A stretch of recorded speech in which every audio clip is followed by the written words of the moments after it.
नमस्ते दोस्तों। मैं आशा करता हूँ कि कल आपने अपने पूरे गोल तैयार किए होंगे और उस पे अपना काम चालू किया होगा। कल जो बात किया हमने वो लॉन्ग टर्म के बारे में बात किया। आज हम थोड़े से शॉर्ट टर्म गोल के बारे में बात करेंगे। आपसे मेरा एक सवाल है, सेविंग्स के कितने अकाउंट होते हैं? आप बोलेंगे भाई ये कौन सा सवाल हो गया, सेविंग अकाउंट तो एक ही होता है, दूसरा कोई अकाउंट सेविंग ऐसा दूसरा कोई अकाउंट ही नहीं रहता। मेरे हिसाब से सेविंग के कम से कम 5 अकाउंट होने चाहिए।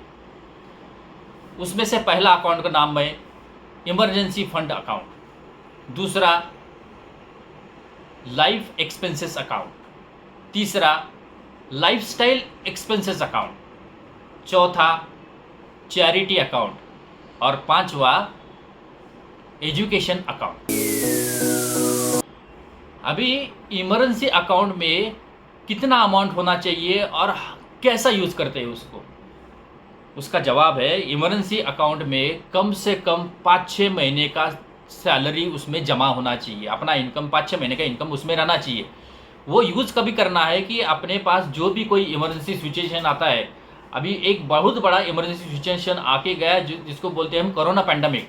तो ऐसे सिचुएशन में हमको अगर 8-10 महीना भी 6-8 महीना भी पगार नहीं मिला तो अपना गुजारा हो सकता है। इसलिए मिनिमम उसमें 5-6 महीने का सैलरी जमा होना चाहिए और बाय एनी तरीके से आप उसको यूज़ करते हो तो बाद में आपको नेक्स्ट महीने में जितना पैसा यूज़ किया उतना पैसा उसमें डालना है और उतना जो है 5-6 महीने का सैलरी उसमें रखना बोले तो रखना ही है। दूसरे अकाउंट को बोलते हैं life expenses account.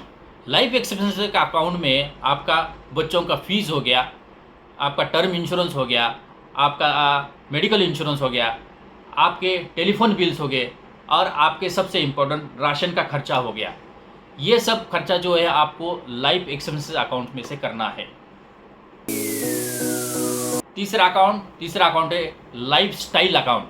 Lifestyle account में क्या क्या आता है, आपको जो जो लग्जरी अफोर्ड करना है वो लग्जरी अफोर्ड करने का जो खर्चा है वो खर्चा ये अकाउंट से करने वाले हैं। अगर मान लो आपके लग्जरी अकाउंट में पैसा नहीं है तो आप खर्चा नहीं करेंगे। आपको कुछ परचेस करना है, टीवी लेना है, वॉशिंग मशीन लेना है और कोई भी लग्जरी आइटम लेना है तो उसके लिए ये अकाउंट में पहले पैसे जमा करो और बाद में खर्चा करो। चौथा अकाउंट मैं बोला चैरिटी अकाउंट। अभी चैरिटी अकाउंट क्या है? चैरिटी अकाउंट बोले तो हमें कुछ दान धर्म कुछ तो देना पड़ेगा जो बाद में हमारे पास वापस आएगा। यूनिवर्स का एक रूल है, यूनिवर्स का एक नियम है, जो आप दूसरों को दे देंगे वो आपके पास वापस सूद समेत आता है। तो कुछ तो देना पड़ेगा तभी आपके पास आएगा, नहीं तो कुछ नहीं आएगा। और पांचवा और आखिरी अकाउंट है एजुकेशन अकाउंट। एजुकेशन अकाउंट ये बच्चों का अकाउंट नहीं है, एजुकेशन अकाउंट ये आपका एजुकेशन का अकाउंट है। ये एजुकेशन अकाउंट में से आप अपने खुद के एजुकेशन पे खर्चा करेंगे जिससे आपको कुछ तो नया स्किल मिलेगा और वो स्किल से आप कुछ नया एक अर्निंग सोर्स जनरेट करेंगे। उसके लिए आपको अपने ऊपर कम से कम साल का 5% इनकम में से खर्चा करना पड़ेगा। अरे बड़े बड़े लोग तो साल का 10% अपने डेवलपमेंट पे खर्चा करते हैं, इसलिए वो डिफरेंट सोर्सेज बना के अमीर हो जाते हैं।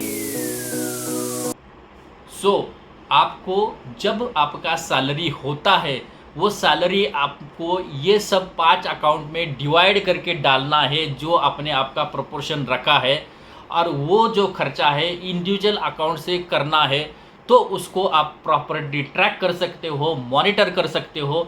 फिर आपको मॉनिटर करने के बाद पता चलेगा मैं कौन से अकाउंट में से किस पे ज़्यादा खर्च कर रहा हूँ, किस पे कम खर्च कर रहा हूँ और उसके बाद में आपको अपना फाइनेंस ट्रैक करने को आएगा। और जाते जाते एक ही बोलूँगा, आपको अगर अमीर बनना है तो अपना फाइनेंस ट्रैक करना होगा, उसमें रिव्यू करना होगा, जो भी आपके फाइनेंस में लीकेजेस है वो आइडेंटिफाई करने होंगे, उसको रेक्टिफाई करने होंगे, तभी आप अमीर बन सकते हैं, वरना नहीं बन सकते।